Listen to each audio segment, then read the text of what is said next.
ಯೋಚನೆ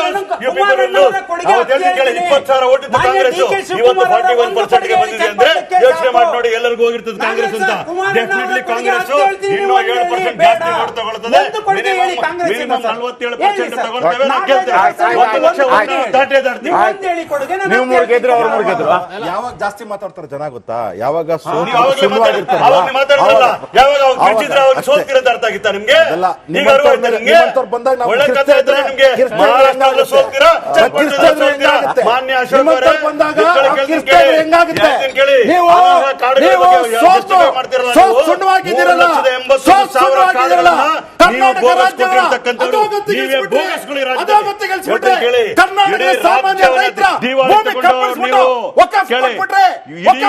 ರಾಜ್ಯದ ಬೊಕ್ಕಸವನ್ನ ದಿವಾಳಿ ಮಾಡಿರೋರು, 3.25 ಲಕ್ಷ ಸಾಲ ಮಾಡಿರೋರು, ಈ ರಾಜ್ಯವನ್ನ ಬೀದಿಗದ್ದವರು, ಕೇಂದ್ರದಲ್ಲಿ ಎಷ್ಟು ಗೊತ್ತೇನು 140 ಲಕ್ಷ ಕೋಟಿಗಳು ಎಕ್ಸ್ಟ್ರಾ ಸಾಲ ಮಾಡಿರ್ತಕ್ಕಂಥವ್ರು ನೀವು.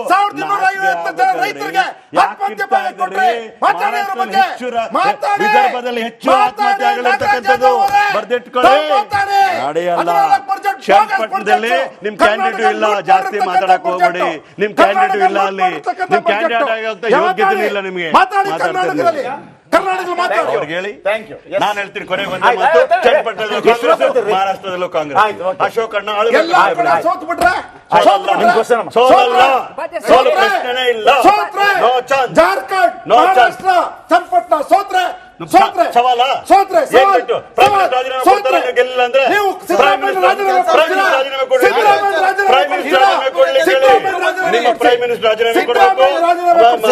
ಗೃಹ ಸಚಿವ ರಾಜೀನಾಮೆ ಕೊಡಬೇಕು. ಸವಾಲನ್ನ ಸ್ವೀಕಾರ ಮಾಡ್ತೀನಿ.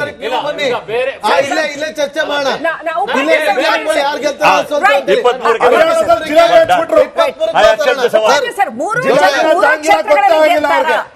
3 ಪಾರ್ಟಿ 3 ಕ್ಷೇತ್ರನ ಹಂಚ್ಕೊಂಡು ಬಿಟ್ಟಿದ್ದಾರ.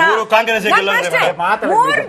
3 ಪಾರ್ಟಿ ಹಂಚ್ಕೊಂಡ್ಬಿಟ್ಟಿದ್ದಾರೆ. ಶಿಗ್ಗಾವಿನಲ್ಲಿ ಕಾಂಗ್ರೆಸ್ನವರು ಸ್ಟ್ರಾಂಗ್ ಕ್ಯಾಂಡಿಡೇಟ್ ಹಾಕಿಲ್ಲ, ಸಂಡೂರಲ್ಲಿ ಬಿಜೆಪಿ ಅವರು ಸ್ಟ್ರಾಂಗ್ ಕ್ಯಾಂಡಿಡೇಟ್ ಹಾಕಿಲ್ಲ. ಚನ್ನಪಟ್ಟಣ ವೈಯಕ್ತಿಕ ಪ್ರತಿಷ್ಠಾ Kumaraswamy versus D K Shivakumar ಅಥವಾ ಯೋಗೇಶ್ವರ್ ಮಧ್ಯೆ ಹರಕೆ ಕುರಿ ಆಗ್ಬಿಟ್ರ? Is this the equation? ನಾನು ಅಷ್ಟು ಏನೋ ಪಾಲಿಟಿಕ್ಸ್ ಅಲ್ಲಿ ನೀವು ಅಷ್ಟೊಂದು ಅಡ್ಜಸ್ಟ್ಮೆಂಟ್ ಪಾಲಿಟಿಕ್ಸ್ ನಡೆಯುತ್ತೆ, ಬಟ್ ಅಷ್ಟು ಮಟ್ಟಿಗೆ ನಡೀಲಿಕ್ಕೆ ಸಾಧ್ಯ ಇಲ್ಲ. ಫ್ಯಾಮಿಲಿ ಪಾಲಿಟಿಕ್ಸ್ ಡೆಫಿನೆಟ್ಲಿ 3 ಕಡೆ ಫ್ಯಾಮಿಲಿ. ಸೀಟ್ ಬಿಟ್ಟೋದವರು ತಮ್ಮ ಇವ್ರಿಗೆ ಕೊಡ್ಸ್ಕೊಂಡ್ರಲ್ವಾ? ಬೊಮ್ಮೆ ಅವ್ರ ಮಗನ್ ಕೊಡ್ಸ್ಕೊಂಡ್ರು, ತುಕಾರಾಮ್ ಅವ್ರು ತಮ್ಮ ಹೆಂಡತಿ ಕೊಡ್ಸ್ಕೊಂಡ್ರು, ಇಲ್ಲಿ ಕುಮಾರಸ್ವಾಮಿ ಬಿಟ್ಕೊಂಡು ಮಗನ್ ಕೊಡ್ಸ್ಕೊಂಡ್ರು. ಸೊ ಫ್ಯಾಮಿಲಿ ಪಾಲಿಟಿಕ್ಸ್ ಎಲ್ಲಾ ಪಕ್ಷದಲ್ಲೂ ಇದೆ, ಅದು ಸಿದ್ಧ. ಅಂಡ್ ಇನ್ಫ್ಯಾಕ್ಟ್ ನಾನು ಈ ಬೈ ಎಲೆಕ್ಷನ್ ಒಂದ್ ನಿಮಿಷ ಸರ್, ಬೈ ಎಲೆಕ್ಷನ್ ಅನಗತ್ಯವಾಗಿತ್ತು ಅನ್ನೋ ಪದವನ್ನು ನಾನು ಮೊದಲೇ ಹೇಳಿದ್ದೆ. ಯಾಕಂದ್ರೆ ಇದು ಬೇಕಾಗಿತ್ತು. ಇವರೆಲ್ಲ ಅಸೆಂಬ್ಲಿನಲ್ಲಿ ಕಂಟೆಸ್ಟ್ ಮಾಡಿ ಲೋಕಸಭಾ ಹೋದ್ರಿಂದ ತಾನೇ ಆಗಿದ್ದು. ಇಲ್ಲದೇ ಇದ್ರೆ ಇನ್ನೂ 4 ವರ್ಷ ನಮ್ಗೆ ಅಲ್ಲಿ ಎಲೆಕ್ಷನ್ ಆಗೋ ಅವಶ್ಯಕತೆ ಇರಲಿಲ್ಲ. 1000 ಕೋಟಿ ರೂಪಾಯಿ ವೇಸ್ಟ್ ಆಗಿದೆ. ಇದೆಲ್ಲ ಅಗತ್ಯವೇ ಇಲ್ಲದಂತ ಎಲೆಕ್ಷನ್ ನಡೆದಿರ್ತಕ್ಕಂಥದ್ದು. ಎನಿವೆ ಈ ಎಲೆಕ್ಷನ್ ನಡೆದಿದೆ. ಮತ್ತೆ ನನಗನ್ಸುತ್ತೆ ಶಿಗ್ಗಾವಿನಲ್ಲಿ ಬಿಜೆಪಿ ಉಳಿಸ್ಕೊಳ್ತದೆ, ಬಹುಶಃ ಚನ್ನಪಟ್ಟಣದಲ್ಲಿ ಜೆಡಿಎಸ್ ಉಳಿಸ್ಕೊಳ್ತದೆ, ಮತ್ತೆ ಕಾಂಗ್ರೆಸ್ ಸಂಡೂರಿನಲ್ಲಿ ಗೆಲ್ಬಹುದು. ಸೊ ಒಂದ್ ಹಾಗೆ ಉಳಿತದೆ. ಸಂಡೂರಿನಲ್ಲಿ ನೀವು ಗೆಲ್ತೀವಿ, 3 ಗೆಲ್ಲಕ್ಕೆ ಸಾಧ್ಯ ಇಲ್ಲ. 23 ತಾರೀಕು ಬನ್ನಿ ಸರ್, ಇಲ್ಲೇ ಇದೇ ವೇದಿಕೆನಲ್ಲಿ ಚರ್ಚೆ ಮಾಡೋಣ. 3 ಒಂದೊಂದು ಗೆಲ್ತಾರೆ, ಅವಾಗ ನಿಮ್ ವಾದ ಏನಿರುತ್ತೆ ನಂಗೆ ಬಹಳ ತಿಳ್ಕೋಬೇಕಾಗ್ತದೆ. 3 ಗೆಲ್ಲೋದು ಆಡಳಿತ ಪಕ್ಷದಲ್ಲಿ ಕಾಂಗ್ರೆಸ್ ಪಕ್ಷದ ಕ್ಯಾಂಡಿಡೇಟ್ಗಳೇ. ಚನ್ನಪಟ್ಟಣದಲ್ಲೂ ಗೆಲ್ತೇವೆ. 23 ಚರ್ಚೆ ಮಾಡೋಣ.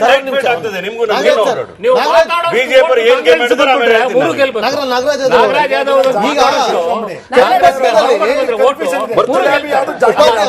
ಬರ್ತದೆ ಸರ್. ಇವ್ರು ಹೇಳಿದ್ರಲ್ಲ ನಮ್ಮ ಗ್ಯಾರಂಟಿ ಕೈ ಹಿಡಿತೆ, ಗ್ಯಾರಂಟಿ ಜೊತೆಗೆ ಲೀಡರ್ಶಿಪ್ ಜೊತೆಲಿ ಕೆಲಸ ಮಾಡ್ತೇವೆ ಸರ್. ಅಲ್ಲಿ ಇವ್ರು ಹೇಳ್ತಾವ್ರೆ ಗ್ಯಾರಂಟಿ ಅಂತ. ಇವತ್ತು ಅಲ್ಲಿನ ಜನರನ್ನ ಹೋಗಿ ಮಾತಾಡಿಸಿದಾಗ ಗ್ಯಾರಂಟಿ ಬಗ್ಗೆ ಯಾರು ಮಾತಾಡ್ಲಿಲ್ಲ. ಕೆರೆಗೆ ನೀರ್ ಬಂತು. ಗ್ಯಾರಂಟಿ ಅಂದ್ರೆ ಜನ ಗ್ಯಾರಂಟಿ ಅಂದ್ರೆ ಸಾಕು ನಮ್ಮಿರ್ತಾರೆ ತಿರುಬಿಳಿದ್ರು. ಒಬ್ಬ ಆಟೋ ಡ್ರೈವರ್ ಬೈಟ್ ಇದೆ, ಬೇಕಾದ್ರೆ ಕೇಳಿಸ್ತೀನಿ. ಅಲ್ಲಿ ನೀವು ಗ್ಯಾರಂಟಿನ ಇಂಪ್ಲಿಮೆಂಟ್ ಮಾಡೋದಕ್ಕೆ ಹೋಗಿಲ್ಲ, ಕೆರೆ ವಿಚಾರವನ್ನು ಇಟ್ಕೊಂಡು ನೀವು ಪ್ರಚಾರವನ್ನ ಮಾಡಿದ್ರೆ ಒಪ್ಕೊಳ್ತೀರಾ ಕಾಂಗ್ರೆಸ್? ನಾನು ಹೇಳ್ತೀನಿ ಕೇಳಿ, ನೀರಿನ ವಿಚಾರ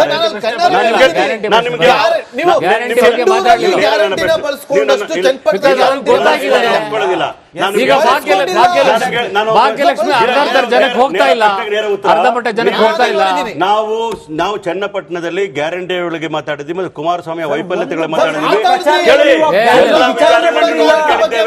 ಅದರ ಜೊತೆ ನೀರಾವರಿ ವಿಚಾರಗಳು ಮಾತಾಡಿದ್ದೇವೆ, ಯೋಗೇಶ್ವರ್ ಮಾಡಿರೋ ಕೆಲಸಗಳ ಬಗ್ಗೆ ಮಾತಾಡಿದೆ. ಕ್ಯಾಂಪೇನ್ ಮಾಡೋದನ್ನ ಮರಿಬಾರ್ದು. ಪ್ರತ್ಯಕ್ಷವಾಗಿ ಹೇಳ್ತಾ ಇದ್ದೀನಿ, ಜಮೀರ್ ಅವರು ಕುಮಾರಸ್ವಾಮಿ ಬಗ್ಗೆ ಏನ್ ಹೇಳಿದ್ರು? ಜಮೀರ್ ಅವರ ಸ್ಟೇಟ್ಮೆಂಟ್ ನಿಮಗೆ ದೊಡ್ಡ ಡ್ಯಾಮೇಜ್ ಕೊಟ್ಟಿದೆ. ಜಮೀರ್ ಅವರ ಸ್ಟೇಟ್ಮೆಂಟ್ ಕಾಂಗ್ರೆಸ್ಗೆ ದೊಡ್ಡ ಡ್ಯಾಮೇಜ್ ಅಲ್ಲ. ಅದರಿಂದ 5% ವೋಟ್ ಹೊಡಿತು. ಸರ್, ಜಮೀರ್ ಅವರ ಸ್ಟೇಟ್ಮೆಂಟ್ ದೊಡ್ಡ ಪೆಟ್ಟು ಕೊಟ್ಟಿದೆ ಕಾಂಗ್ರೆಸ್.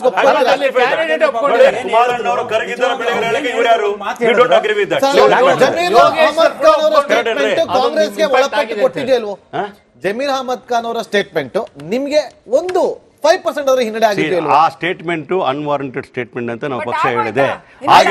ನೋಡೋಣ ರಿಸಲ್ಟ್ ಬಂದಾಗ ನೋಡೋಣ ಅದ್ರ ಎಫೆಕ್ಟ್ ಏನಾಗಿದೆ ಅಂತ. I am not sure of it what impact it has got, but it unwarranted statement. ನಮ್ಮ ಅಧ್ಯಕ್ಷರು ಹೇಳಿದ್ದಾರೆ, ನಾವು ಡೆಫಿನೆಟ್ಲಿ ಅವರ ಎಕ್ಸ್ಪ್ಲನೇಷನ್ ಕೇಳ್ತೀವಿ.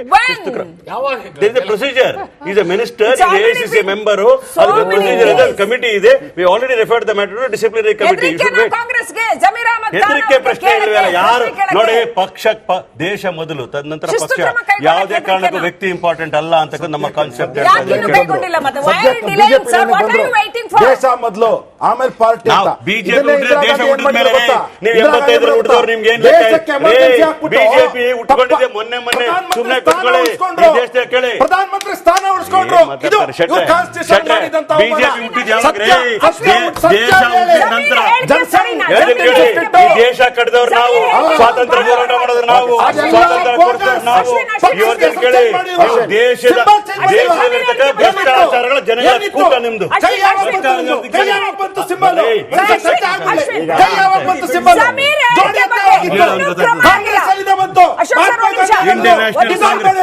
ಸತ್ಯ ತಿಳ್ಕೊಂಬನ್ನಿ.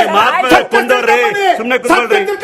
ಗೋಡ್ಸೆ ಸಂಸ್ಕೃತಿಯವರು ಮಹಾತ್ಮ ಗಾಂಧಿ ಹೆಸರಳಿಕೆ ನಾಲಾಯಕ್. ಕಾನ್ಸ್ಟಿಟ್ಯೂಷನ್ ಬಗ್ಗೆ ಅರಿವಿಲ್ದಾರ ಕಾಂಗ್ರೆಸ್. ಒಂದ್ ನಿಮಿಷ ಹೇಳ್ಕೊಳ್ಳಿ. ಈ ಸಂವಿಧಾನ ಕೊಟ್ಟವ್ರು ನಾವು, ಸಂವಿಧಾನ ಪಾಲನೆ ಮಾಡ್ಕೊಂಡು ಬಂದಿರೋರು.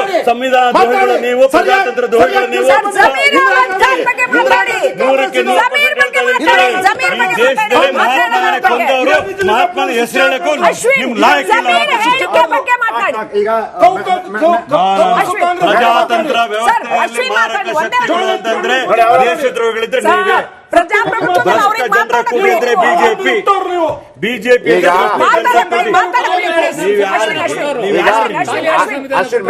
ಮೇಡಮ್ ಅವರ ಪ್ರಶ್ನೆ.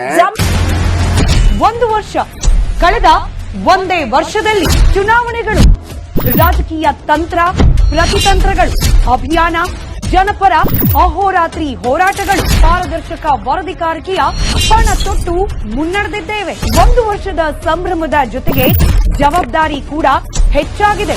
ಮತ್ತಷ್ಟು ಮುನ್ನುಗ್ಗಿ ಜನಪರ ನಿಲ್ಲುವ ಉತ್ಸಾಹ ಕೂಡ ಹೆಚ್ಚಿದೆ. ಯಾಕಂದ್ರೆ ಇದು ರಿಪಬ್ಲಿಕ್ ಕನ್ನಡ, ನಿಮ್ಮದೇ ಧ್ವನಿ. 1 ವರ್ಷದ ನಿರ್ಭೀತ ಪತ್ರಿಕೋದ್ಯಮ ರಿಪಬ್ಲಿಕ್ ಕನ್ನಡ, ಇದು ನಿಮ್ಮ ಧ್ವನಿ.